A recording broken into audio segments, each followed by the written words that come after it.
The global chip shortage is something we've been covering here at ZDNet since the beginning, and Apple's Tim Cook is now saying that the impact their company is feeling will be even worse for the upcoming quarter.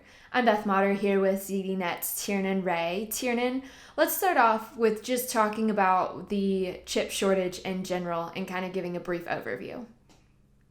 Earlier this year, Beth, you know that we heard from automotive companies about delays in putting out new cars because they couldn't get enough chips for the various control systems in cars.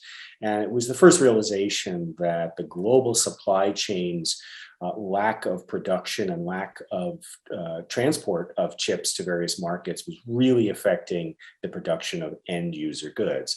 Automotive was first, but this quarter it's really hitting home with several companies. In particular, Apple is now saying they couldn't get enough chips to make enough iPhones last quarter. And they're also signaling that this quarter the impact will continue. In particular, they noted a potential decline in sales of iPad because of a lack of sufficient chips for that device.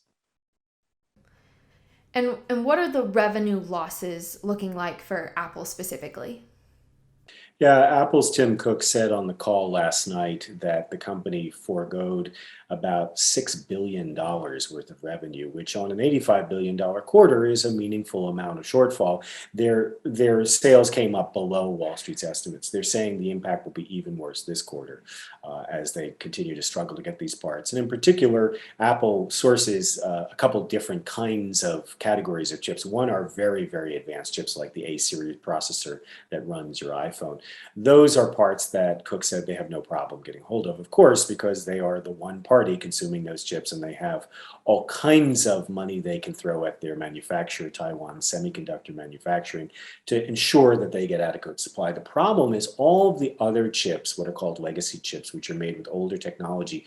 These might be something as simple as a battery power management integrated circuit that dozens and dozens of companies also want to use. And so there, Apple is competing to get its share along with all these other companies. And while Apple is a big buyer, and so they would get priority with suppliers, nevertheless, they're wading into a market where there just isn't enough supply of these older chips. I think I know the answer, but I'm going to ask anyways. Is there anything that can be done to help combat some of this shortage?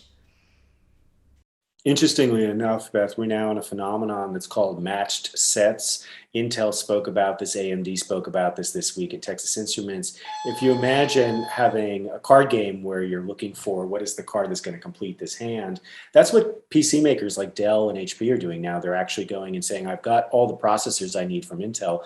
Do I have the touchpads in order to complete those shipments? So they're looking for match sets. So they're getting more focused now. They're getting more specific. They're saying, I may not be able to sell everything I wanted to, but maybe if I could just get that one part, I can complete at least what I have on hand and do better than I would have done if I didn't have anything. All right, Tiernan, like we mentioned, we've been covering this since the beginning. We will continue to cover it to see what happens with the chip shortage and when this might end. Thank you so much for breaking this down, and thank you for watching. As always, for all things Apple and tech, be sure to stick with ZDNet.